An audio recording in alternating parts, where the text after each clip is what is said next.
2020 के मई महीना। North India सिर्फ कोरोना वायरस के कहर से ही नहीं, एक और चीज से जूझ रही थी, वो है लोकस्ट का कहर।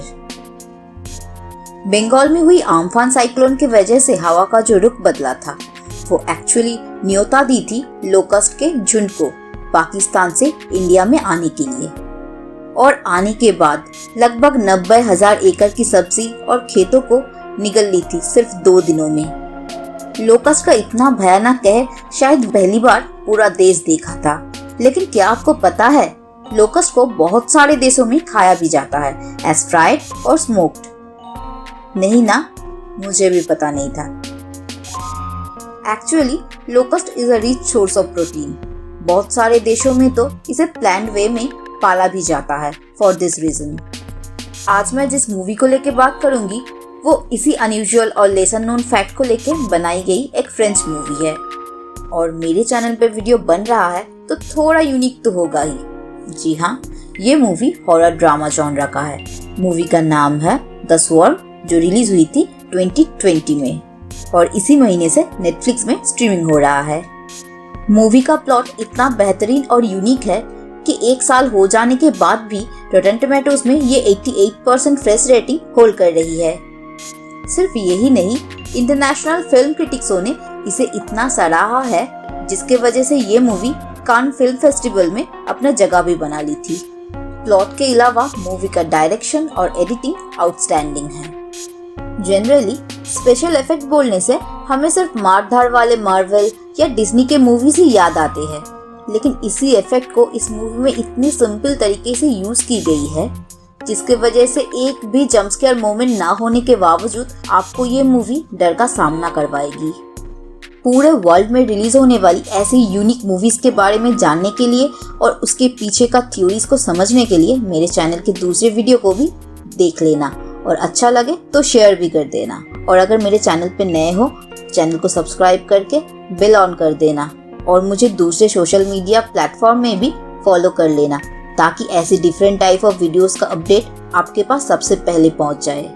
तो चलो ज्यादा बातें ना बढ़ा के सीधा मुद्दे पे आते हैं, लेकिन उससे पहले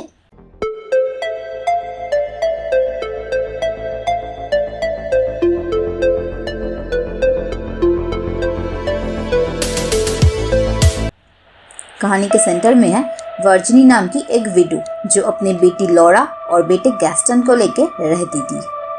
वर्जिनी की फैमिली का one and only earning source था कल्टीवेशन ऑफ लोकस्ट।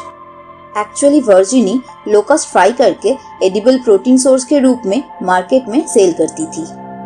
इसका सबसे ज्यादा डिमांड था पोल्ट्री फार्म में, क्योंकि कम खर्चे में चिकन और डक के प्रोटीन डेफिशिएंसी घटाने के लिए इससे बढ़िया प्रोटीन सोर्स कुछ भी नहीं था। लेकिन मार्केट का डिमांड फुलफिल करने में वो नाकामयाब हो रही थी due to slow pace of breeding of locust. और कोई भी इनकम सोर्स ना होने के कारण उनकी फैमिली फिनेंशियल क्राइसिस से जूझ रही थी। सिर्फ यही नहीं, ऐसा वियर्ड और अनयूजुअल बिजनेस के चलते लॉरा को अपने दोस्तों से बुली भी होना पड़ रहा था। ऐसे लाइफ से फ्रस्ट्रेटेड होकर वर्जिनी ये बिजनेस बंद करके उस जगह से जाने की डिसीजन भी ले ली थी। लेकिन इसके बाद कहानी में आता है एक twist. Frustrated Virginie locust nest को डिस्ट्रॉय करने के लिए जाती है, लेकिन एक्सीडेंटली किसी चीज से फिसल जाती है और कुछ टाइम के लिए बेहोश हो जाती है। होश में आने के बाद वर्जिनी एक अजीब चीज देख पाती है। नॉर्मली लोकस्ट ग्रेन्स जैसे गेहूं, पेड़ के पत्ते, फसलों के दाने ये सब खाते हैं, लेकिन वर्जिनी के गिर जाने के वजह से हाथ में हुई घाव से गिरी खून को भी लोकस्ट फीड कर रहे थे। सिर्फ यही नहीं, दूसरे दिन सुबह अचानक लोकस्ट का ब्रीडिंग रेट बढ़ जाता है और सडनली लोकस्ट एक्टिव हो जाते हैं। ये देख के वर्जिनी को जैसे उम्मीद का एक किरण मिल जाता है और इसी के चलते वो एक खतरनाक स्टेप लेती है। ब्रीडिंग के रेट को बढ़ाने के लिए वो अपने हाथों के घाव को ओपन करता है और लोकस्ट के नेस्ट के एनक्लोजर के अंदर घुसा देता है टू फीड लोकस्ट। वर्जिनी को यह यकीन हो गया था कि लोकस्ट को अगर ब्लड और फ्लेश सप्लाई की जाए तो उनका ब्रीडिंग रेट मल्टीपल रेट में बढ़ जाएगा और मार्केट का डिमांड वो पूरा भी कर पाएगा। वर्जिनी अपने जाने का फैसला बदल लेती है और वहीं रह के बिजनेस को बढ़ाने की ठान लेती है। इस डिसीजन से लॉरा नाखुश थी।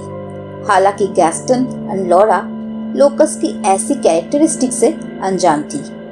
एक दिन गुस्से में लॉरा अपनी माँ की गैर मौजूदगी में लोकस के कुछ नेस्ट को फाड़ देता है। ओपन स्पेस पाके लोकस बाहर निकल जाता है और गैस्टन की पेट एक गोट को अटैक करता है। घर में आने के बाद वर्जिनी गैस्टन की पेट को ढूंढने के लिए निकलती है और पास के ही एक खेत में उसे मरा हुआ पाती है। सिर्फ यही नहीं, मौत हो जाने के बाद भी locust are continue to eat the flesh and blood. और इसे देख के वर्जिनी को यह यकीन हो गया था लोकस्ट एनिमल ईटर बन गए थे। लेकिन वो अपने फैमिली के लिए बिजनेस को बरकरार रखने में इतना डेस्परेट हो गई थी कि वो पास के एनिमल्स और पेट को लोकस के एनक्लोजर में देने लगी थी। इसके चलते लोकस का ब्रीडिंग रेट इतना बढ़ गया था कि उनका खून का भूख को मिटाना ही मुश्किल हो गया था। और इस भूख को मिटाने के लिए वर्जिनी खुद को भी सौंप देता है। वो खुद उस एनक्लोजर में हर दिन घुसती थी और खुद का खून पिलाती थी, लेकिन इस फैक्ट को वो सीक्रेट रखी थी। और आहिस्ता आहिस्ता वर्जिनी इसके चलते वीक होने लगी थी। लेकिन साथ ही साथ उस लोकस को बेच के प्रॉफिट भी होने लगा था और मार्केट का डिमांड से ज्यादा ही सप्लाई करने लगी थी। लेकिन सच्चाई छुपाई नहीं छुपती। उसकी सैक्रिफाइस से अनजान लॉरा एक दिन अपनी माँ को देख लेती है लोकस के एनक्लोजर में खुद का खून को फीड करवाते हुए। लॉरा डर के वर्जिनी के एक फ्रेंड करीम को ये बताने की कोशिश करती है, लेकिन वर्जिनी उसे ये बोलने नहीं देती है। उसी रात करीम उस लोकस के ग्रीन हाउस के अंदर घुसता है और एनक्लोजर के अंदर एक आदमी का डेड बॉडी को देख पाता है, जिसे लोकस के झुंड ने मार डाला था और उसका खून पी रहा था। और ये देख के करीम पूरा ग्रीन हाउस में आग लगा देता है और इसी वजह से लोकस का पूरा झुंड फ्री हो जाता है। वो पहले करीम को अटैक करता है और उसके बाद लॉरा को। लॉरा भागते भागते एक तालाब के पास पहुंचती है और लोकस के झुंड से बचने के लिए तालाब के पास रखी हुई एक नाव से खुद को ढक लेती है। लोकस अटैक करना शुरू करते हैं, लेकिन ठीक उसी टाइम वहाँ पे वर्जिनी आ जाती है और वो अपना हाथ काट के उस खून को अपने चेहरे पे लगा लेती है। और इसी के चलते वो सारे लोकस वर्जिनी की तरफ अट्रैक्ट हो जाते हैं और ठीक उसी टाइम वर्जिनी पानी में छलांग लगाती है और सारे लोकस पानी में डूब के मर जाती है। लॉरा और वर्जिनी पानी से उठकर चले आते हैं और मूवी इधर ही खत्म हो जाता है। अब आते हैं थ्योरीज में। मुझे पता है मेरे अब तक का वीडियो देखने के बाद आपके दिमाग में एक क्वेश्चन श्योरली घूम रहा है, डू लोकस्ट ईट ब्लड? डरने की जरूरत नहीं, अभी तक कोई लोकस स्पीसीज का ऐसा कोई कैरेक्टरिस्टिक नहीं मिला है। मतलब ये कहानी एक फिक्शन है। हमें पता है किसी भी पतंग के झुंड को स्वर्म बोला जाता है और ये पूरा मूवी लोकस के झुंड के ऊपर बेस करके ही बनाई गई है। शायद इसीलिए इस मूवी का नाम स्वर्म रखा गया है। इनका एग्रेसिव नेचर को यूज करके और थोड़ा फिक्शन का तड़का लगा के ये मूवी बनाई गई है। ये मूवी बेस्ड है एक माँ की सैक्रिफाइस के ऊपर, जो अपने फैमिली के लिए मौत के घाट उतरने के लिए भी दोबारा नहीं सोचती।